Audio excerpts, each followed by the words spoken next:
Welcome to the Zinnov podcast. You're listening to our Business Resilience series, where we bring to you conversations between eminent industry stalwarts and thought leaders from across the globe as they discuss their insights on overcoming challenges and the mindset that help them navigate the journey of crisis, resilience, and growth.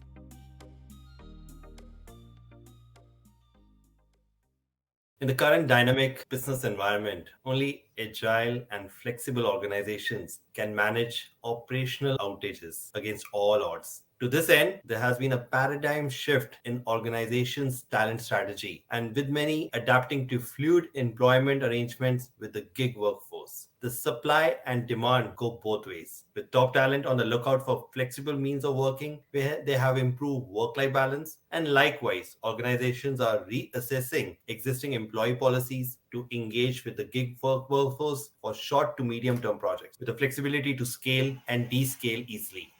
Hello, everyone, and welcome to an all new episode of the Zinnov podcast. I'm Rajat Kohli, partner at Zinnov, and I'll be your host for this episode. Today, we have with us Bhaskar Basu, country head, modern work at Microsoft. Bhaskar leads the modern work business group at Microsoft India. He is an experienced business leader in the information technology industry, having led Sun Microsystems and Oracle in the past before leading Microsoft. Bhaskar's experience spans across technology, consulting, sales leadership, business development, product marketing, strategy, and alliance management. Welcome to this episode, Bhaskar. Thank you, Rajat. It's a pleasure to be here. Great. So let's hear more from Bhaskar on what he's seeing in the industry from a gig perspective. But before we dive into the world of gig economy, can you walk us through your journey at Microsoft? Yeah, sure, and thanks for asking. Not many people do these days, but here it goes. So Rajat, I have the fortune of being with Microsoft for close to a dozen years. Very interesting, I would say, run at Microsoft. I broadly look at my stay here across four parts. I joined as an account executive managing some of our ITES and telecom customers. I moved on to the sphere of business operations. I was the chief of staff for the India managing director. Strategy clearly excited me, just the way it does to you. And I joined a strategic growth and alliances group. I work with some of the largest industry houses and partners in the country. And more recently, I've been leading a couple of business groups at Microsoft India on a technology stack which is very close and dear to my heart. I had the privilege of leading the services devices business for about a year. And for roughly about 3 quarters, I've been leading the modern work business group. And that fundamentally entails the entire Microsoft 365 solution portfolio and how we are looking at making a difference on the overall collaboration productivity and I would say the outcome quotient of our customers across the world. Exciting times. There's so much happening, especially in this era of hybrid work, and I think just delighted to be here in the company at this time, and of course to be part of this conversation with you. Great. That's quite a journey you have had. And I can relate the modern work with the gig economy. Now delving into the gig story in India, the gig economy is emerging with huge potential. I'm sure you will agree with us. It isn't something new, but has been around in various forms for decades. So as organizations increasingly work with gig workers, how can technology or the solutions enable smooth operations for enterprises and deliver a seamless experience for the gig workers?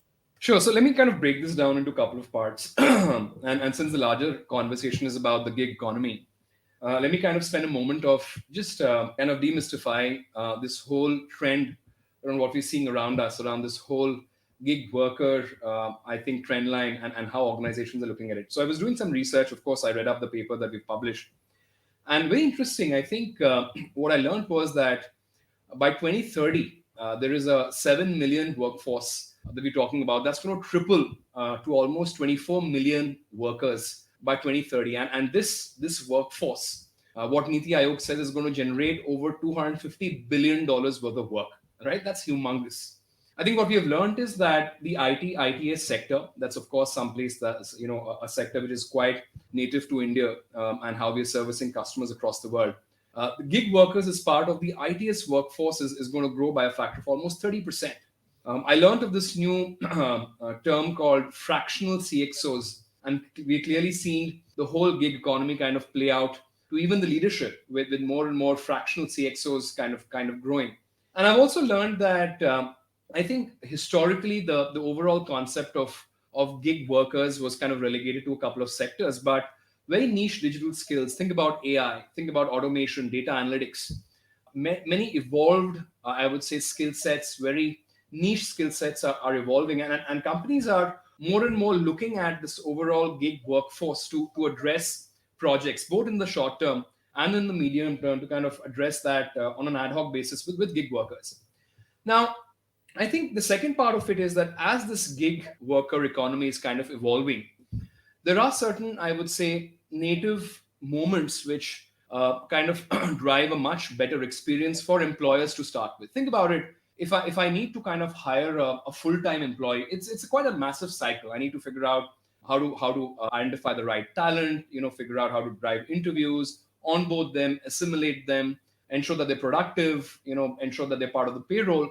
I think organizations are largely looking at gig workers to kind of shorten this entire cycle of driving productivity and outcome. So I think that there are many different elements to the life cycle of a gig worker that is clearly very important for organizations today. And I genuinely believe that digital tech has a very strong role to play in many of these moments. Think about it, when a gig worker kind of comes together, right?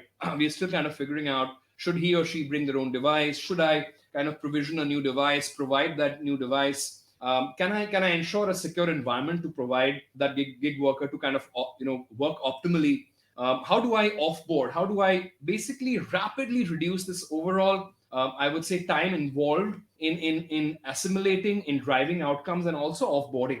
And think about it. I think let me just kind of go deeper on each of these elements. So onboarding, right? It's clearly a very important imperative for organizations, for employers. The overall cycle of onboarding can be radically reduced. I think there's a plethora of different tech available, but I think concepts and interventions like cloud PCs clearly help in ensuring that an environment is provided to a new worker at the click of a button. Think about the amount of time that we kind of invest in setting up secure digital infrastructure and ensuring that people are kind of productive from day one. And clearly, even in offboarding, I think the amount of time that we spend in ensuring that an employee is going and leaving and kind of handing over assets, getting removed from all the distribution lists and all the digital fabric, I think all of this can also be rapidly reduced with the help of digital intervention. So back to your question, I think there are clearly three places where digital tech has a very important role to play in terms of onboarding and assimilation, in terms of setting up a very secure digital fabric for optimal outcome, and in terms of offboarding and ensuring that there is minimal time to kind of ensuring that we're able to let these gig workers go. So that's how I'm looking at this overall trend line, Rajat. Great. I think so. The three way you've defined it so perfect in terms of the playbook. But at the same time, Bhaskar, if you look at enterprises are facing several challenges in the current business environment. And our joint paper, along with Microsoft, reveals that 70% of the CXOs that we surveyed felt that the success and the widespread adoption of the gig model hinges on overcoming the obstacles during the gig worker onboarding phase as well as the execution phase. Additionally, figuring out the device needs, coordinating the logistics related to their devices, and finally providing IT access to the gig workers becomes a tedious yet crucial critical task for HR, admin, and the departments. How can Microsoft's technology and the platforms help address these concerns? Fantastic question. Let me kind of take a step back. And before even talking about gig workers, let me take a stab at talking about how Microsoft looks at the workforce in general, right? We've all lived in COVID times, and we've all lived through times where we expect so much more in terms of the experience that organizations are providing to us. Think about it. We are not living or working in completely disconnected yet offline modes. We're working in a very hybrid environment. We are expecting a different level of, I would say, engagement, communication, onboarding, etc. Now, from a principles perspective, I think Satya put it very eloquently, saying that whenever it's about looking at a workforce and creating the right environment for any workforce, it kind of comes down to three critical P's. It's about ensuring that we're providing a digital fabric which reduces the distance between places. That's the first P. So be it the physical places or be it the digital places, I think there's a clear charter of ensuring that we're able to reduce friction in terms of digital and physical distances. I think the second part is clearly around process, saying that how are we kind of changing, evolving, and iterating organizational processes to ensure that we're able to provide the right experience to people who are looking at working for us. And I think the third part is clearly around the overall notion about people and how we are empowering people to do their best job. So, the fundamental ethos of any workforce, be it a white collar, blue collar, and now the gray collar economy, as we call it, fundamentally pivots on these three fundamentals, right? Now, if I were to kind of peel the onion and go a little bit deeper, the heart of it, especially for a gig worker, and now let me kind of go deeper on the gig worker part. When you look at it, for a gig worker, the process of assimilation, the process of onboarding, the process of providing a readily available digital fabric is massively important. And I think Windows 365 or the cloud PC that we've kind of curated and constructed for the gig worker economy exactly hits the nail on the head. The cloud PC fundamentally ensures that digital environments are rapidly created at the touch of a button. These are highly secure digital environments, which does not allow any kind of data leakage, because clearly security is top of mind, especially in the post-pandemic environment. So the cloud PC, I think, is a very fundamental and a core digital intervention that we have, which allows us to kind of onboard, integrate, and even offboard gig workers in a very, very rapid and I would say employer and employee friendly way. So think about the amount of innovation we have driven on top of Teams, which allows us to kind of really ensure that the connections and communications between people is definitely a higher peg than ever before. And the good part is this entire experience that we're driving on top of Teams is again rendered seamlessly on top of the Windows 365 platform, right? And then comes this overall idea saying, look, we've spoken about the overall notion about process evolution. We're talking about how we're reducing the distance between places. And then it comes, the whole notion is about how we're empowering people, right? And what are the kind of tools, techs that we're enabling people to do their best work. And that's where the overall M365 fabric, right? The latest of experiences that we provide in terms of our M365 apps, be it the Viva Experience platform, be it any other part of the M365 digital fabric, all of these kind of provide a very strong segue for gig workers and employees at large to perform at their best. Great. I think so. You have, in a way, answered my next question, but I'll put it. I'm sure there are some other elements that you can cover. How can Windows 365 be used to support the growth of the gig economy? And what role do you see it playing in the future of the work? It will be great if you can share some success stories of how enterprises have adopted it and are reaping benefits from the same as well. Sure. So let me kind of break it down in terms of saying like, look, which is the future? What's the future of work? Frankly, VDI or virtual desktop infrastructure has been around for a few years. What's really changed? Where are we right now? Where is this overall industry headed? And I think when I look at it, I look at this overall journey on virtualized desktop infrastructure in I would say 4 waves. The first wave is the classic VDI on-prem, right? Think about it, the on-premises legacy, traditional infrastructure where almost every element of the entire infrastructure, be it the devices, the identity, the security, the application, the operating system, network controls, what have you, is all owned by the organization, by the employer. I think we soon started seeing a shift where customers came back and said, look, that's good, but I want a very flexible network backbone. I want the ability to actually host my entire environment so that I can scale up and scale down the core network infrastructure. And that's where the whole IaaS part started coming into play. And by the way, you're probably aware that we actually have a very strong Azure IaaS service in which large parts of the network, the data center, the physical infrastructure is hosted out of the IaaS offerings that we have, whereas the customer kind of starts retaining the overall control on deployment, on OS management, on the applications, tools, identity, etc. The third wave is where we started seeing the overall platform as a service play coming into play, and customers started saying, look, it's good. I like the whole flexibility on the IaaS part, but I want you, Microsoft, or for that matter, the cloud vendor, to start taking control of other elements of my fabric, be it the virtualization control plane, of course, the core part of the network, the data center, etc.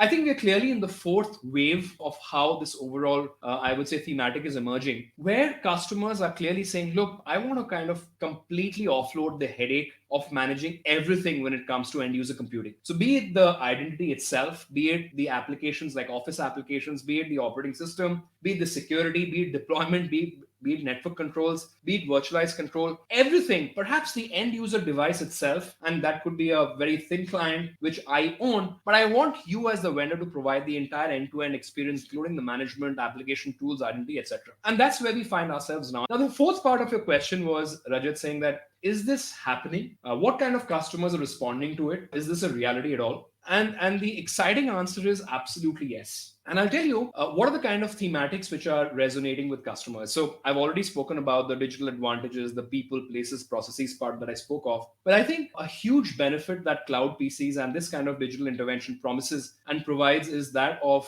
sustainability, right? So we are definitely reducing carbon footprint. I think the overall impact or the benefit of what this kind of offering provides to customers goes beyond just providing immersive digital experiences, but also it's good for the ecology and for the environment. Now, there are different kinds of customers who are coming and talking to us. There are customers across industries, be it BPO workers in ITES, be it healthcare workers and nursing staff, be it people in small businesses who are looking at rapidly creating their entire digital presence and starting to work from day one. I think there are examples galore from across the industry where people are coming back and saying, look, it's making sense for us. Let me try and understand what kind of experience that I can provide and what kind of experience can I differentiate between perhaps gig workers and other parts of the larger employee fabric that I have within the organization. I think that's how I'm largely looking at it, Rajat.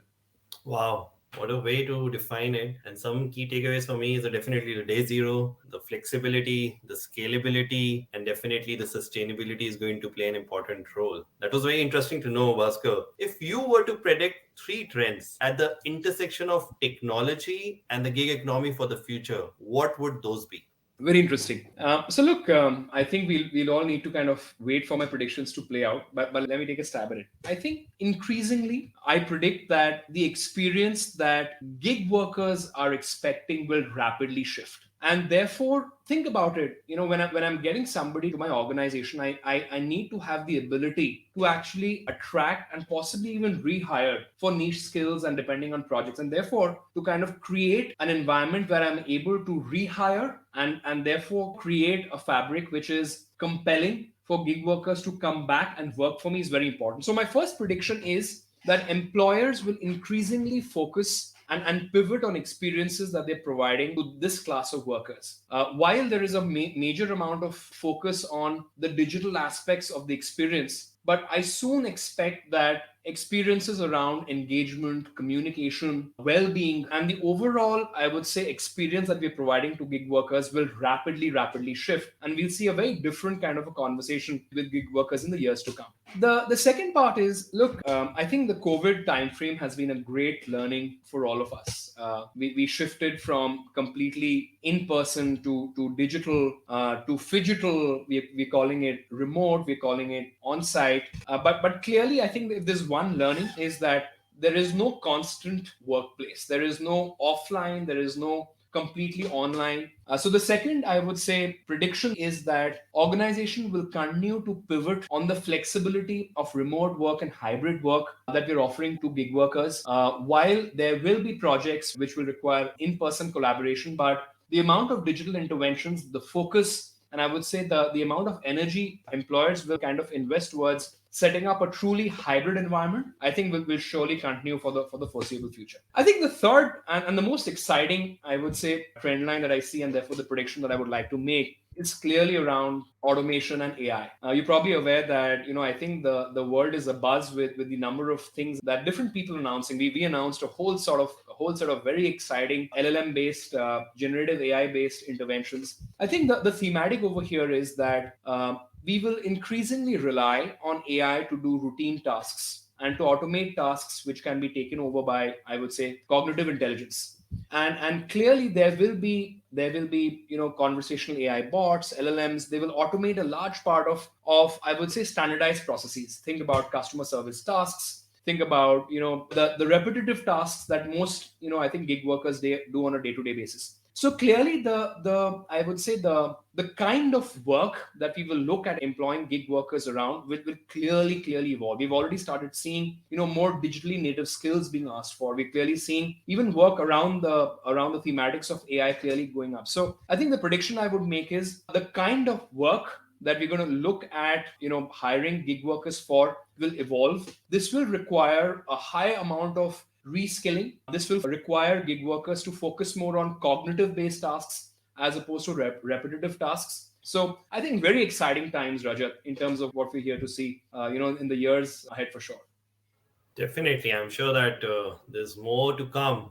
And as the way you explained to us the future trends, definitely it's not going to take a longer time. It will be shorter. And thanks again, Bhaskar. This has been a wonderful conversation. It is evident that this is just the beginning of the rise of the gig economy, and the ecosystem would surely be able to transition quickly from experimenting and observing the model by outsourcing minor gigs to actually implementing it at a scale through the help of innovative solutions on offer. Thank you so much for sharing your perspectives with us. This has been very insightful, and I'm sure our listeners will find them enriching as well. Thank you very much, Rajat. It was a pleasure to be here, and thank you for the very insightful questions. And I think picking up a topic like this, which is so relevant for today's day and age, thank you very much for having me here. Thank you. That's it from us at the Zinnov podcast. We'll be back with another episode and another interesting conversation. Till then, take care and stay curious. Thank you so much. Thank you for listening to this episode of the Business Resilience Series. Stay tuned for more such interesting episodes. You can listen to our podcast on Apple Podcast, Google Podcast, Spotify, or wherever you get your podcast from. To know more about Zinnov, visit our website, www.zinnov.com, or drop us a note at info@zinnov.com. Follow us on Twitter @Zinnov for regular updates on our content. Thank you again for listening to the Business Resilience Series of the Zinnov podcast.